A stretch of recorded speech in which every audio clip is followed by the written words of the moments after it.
this area is becoming full, very, very full, because I have been bringing in my plants because we had been getting colder and colder and windier. Today is very, very windy as well. Hang on, let me take you over. Can you hear that? Just the wind howling. Howling! Okay, you put you back and let's go back here. My poor Wally plant, this is my husband's plant, Flapjack. Look, it got burned a little bit because I moved it from the 50% UV shade cloth area to here because I was afraid it's going to get hit by the frost. And so now it got withered by the afternoon sun because this area gets hit by afternoon sun. And also this was on the other area. I was just checking, how come you got some dark spots? So that Ionium, so that's from the sun burn mark. I brought them in here when we had cloudy days, but the next day it was sunny. And you see that part there? So this is my Mardi Gras. And look what happened, nothing. But that one got burned because it's facing the sun. But it's okay. Now that it's already damaged, this is what I'm gonna do. Just take that off because it's just not gonna do anything. And that would also help it to help me to grow. Was it to help you to forget?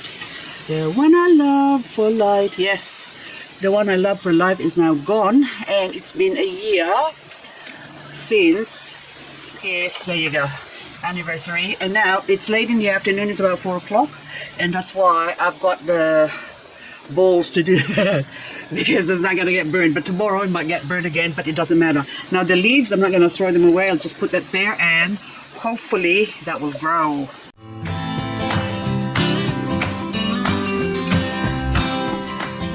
Oh yes, I forgot. I'm gonna show you where I put my lawi. So I done a plant hole and sort of a repotting, not a repotting, but potting up this plant here, which is an Echeveria lawi, and I planted it in this very, very special pot. See, look, it's got protection from getting watered, but the one at the back will be protected, but this one at the front, I'm sure I'm gonna forget, and I'm still gonna hit that with water. But at least there's one at the back there that will be untouched, basically, and that's the reason why I chose that pot. And now it's gonna grow hopefully happily over here, which, oh, this is not growing happily. This is really, really dry. Look, what is your name? It's all right, Sedum clavatum. That's also Sedum clavatum. It's just dry. I need to repot them, but instead I'm gonna put another different plant in that one. Beautiful jelly jam. Look at that. They're showing the color, but they're not as jammy as I would like them to be. I wish they could be jammier, but only on the outside. See? Okay.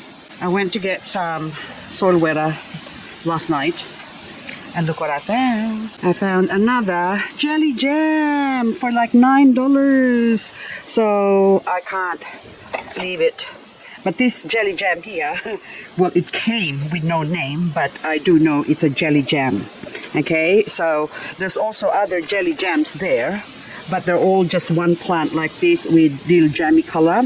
So this one now doesn't have any jammy color, but I'm sure I can grow it to go jammy. And this one, I've got a recycled pot that used to have some plants that died on it. I can't even remember what it was, but anyway, I recycled the soil, cleaned it all up, and then, hang on, I put some sea mungus as a fertilizer that's ready to be up, top it up with more soil, but I have to find a plant to put that in there. So anyway, oh yes, I think, yes, I also bought a Romeo. There you go. So I think I'll put a Romeo on this pot, but it is too small. See, look how big that Romeo is.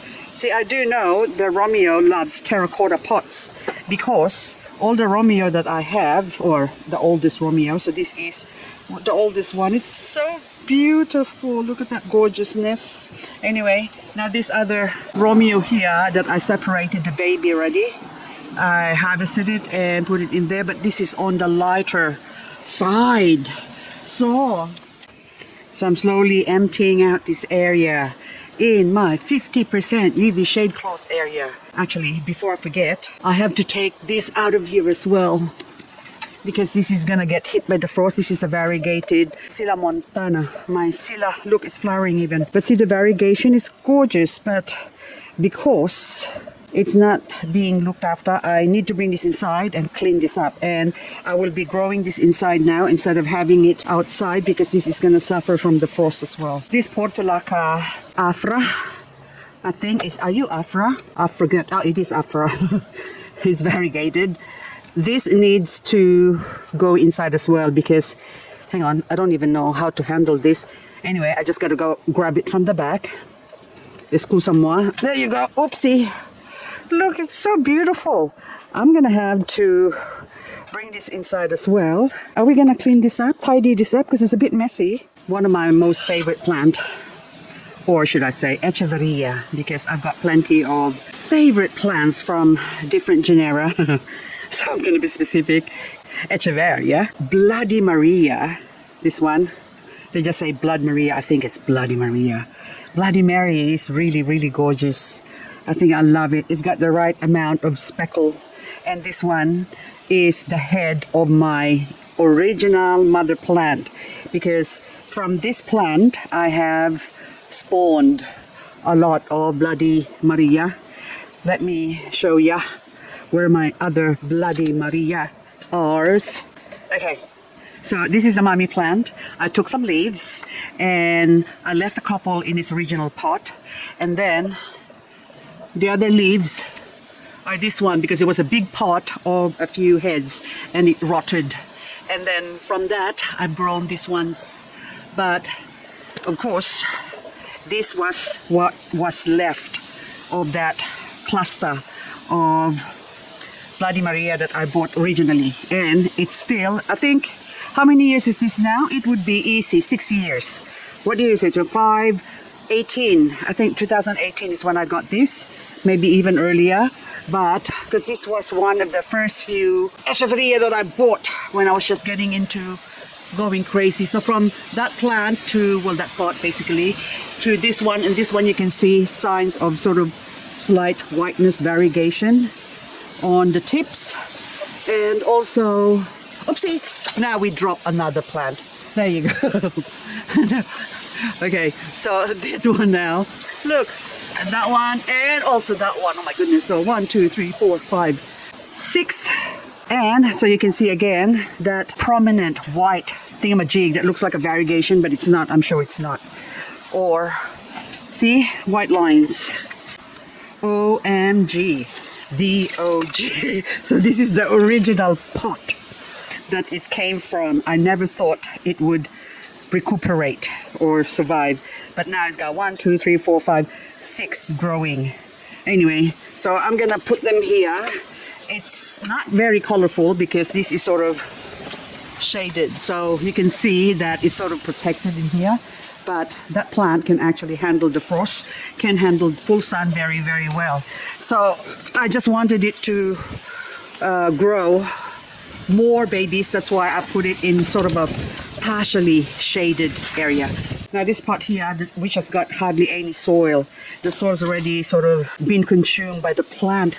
Basically, this is not from my original stock. This I bought. So I bought like a 1, 2, 3, I think about a dozen of them, which are planted in here. And then some of them, Bloody Maria, and the other one's Nightfall. So this one's Nightfall. See that one? So Bloody Maria, I think this row was Bloody Maria. A couple of them had died. And then this one is from the Nightfall version. And then that one is still a Bloody Maria, but I think different strain already, because I'm sure this came from a tissue culture plant. It do show different variations, even with seeds. When you grow succulents from seeds, they show off different look. It's a bit like if you have your siblings, like human terms, you don't look exactly the same as your siblings. Even with twins, they still have subtle differences.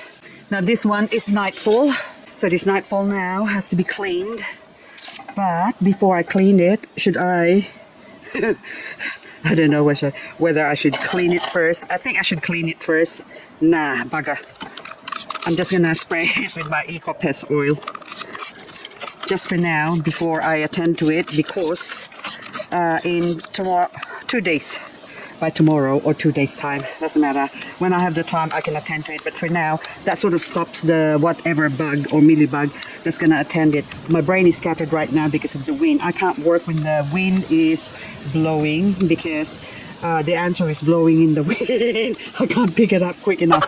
Anyway, someone made a comment about difficulty in identifying Agavoides, basically. Apart from the Romeo, which is very prominent, you can say, and then also, of course, the Romeo Reuben, again, is very prominent because it's sort of much redder. And other Romeo hybrids like this Agarwood again, so I'm sure that all came from the original Romeo strain.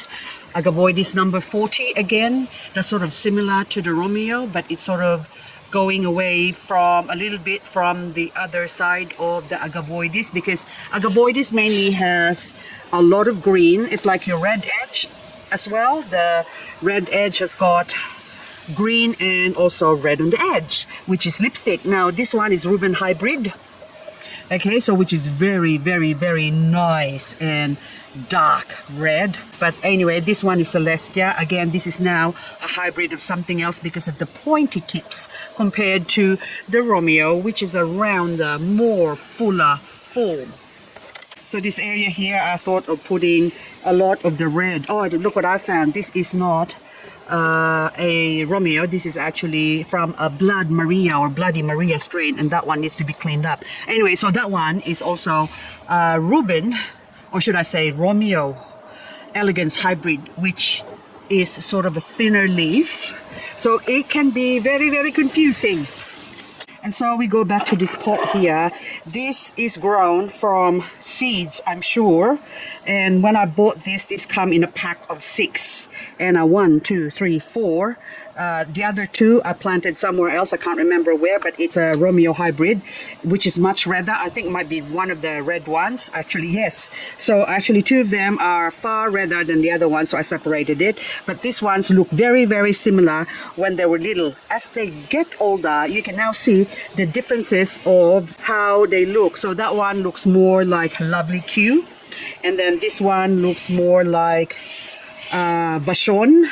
Hang on, let me show. What's my Vachon? So this is my Echeveria Agavoides Vachon.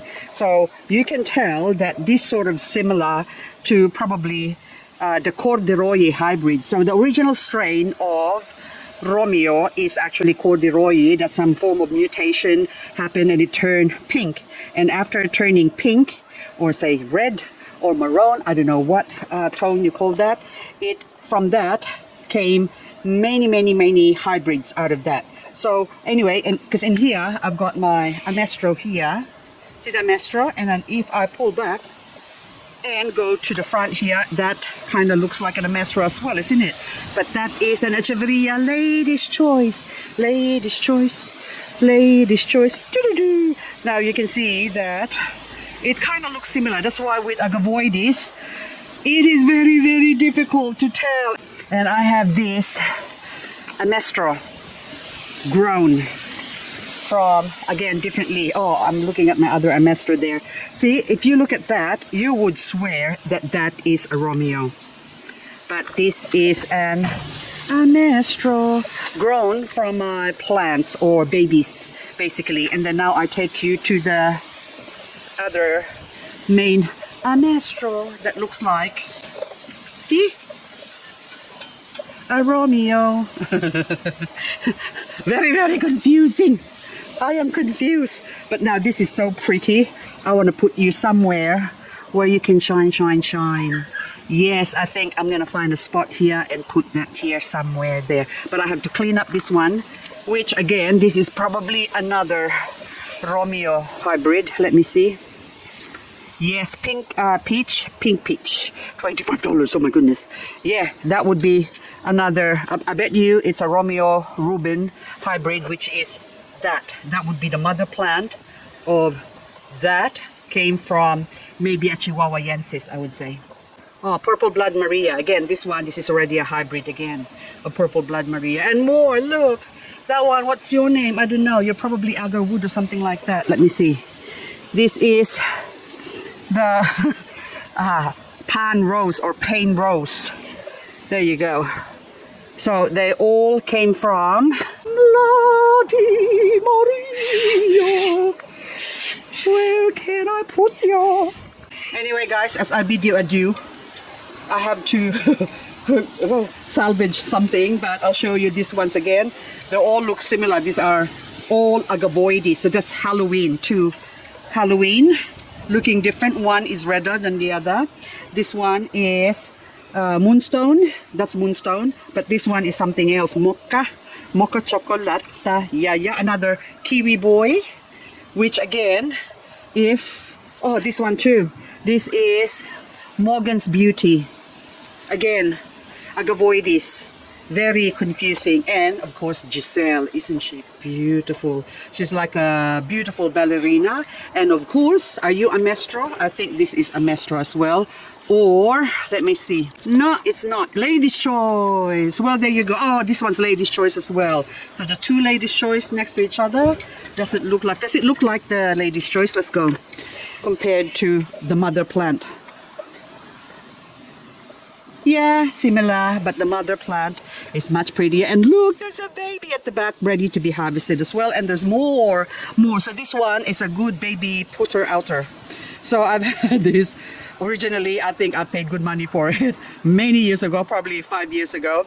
And anyway, now this one I have to put back. Anyway, guys, I lost my brain. And look, done, number 40 as well. So another different hybrid. But look at the color, it's just gorgeous. Oh my goodness. Anyway, growing succulents supposed to be easy, but a lot of them, Blue Dragon is not. Look, it's dying. I need to water this. I'm gonna squeeze it. Oh, look, it's just really dry.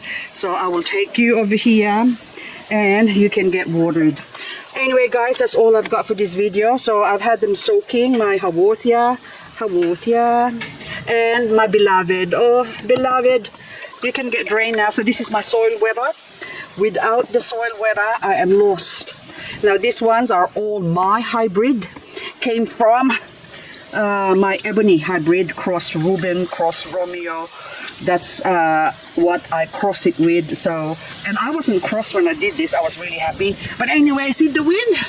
My kangkong needs to be harvested because by Friday you're gonna get unalive.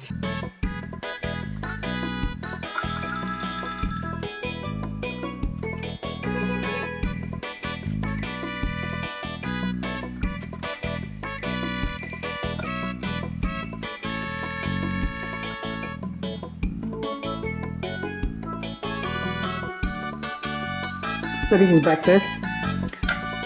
Low carb bread, avocado, with some furikake. Sprinkle furikake. I love furikake. There you go. Take more on that one. And golden kiwi fruit. Bon appetit.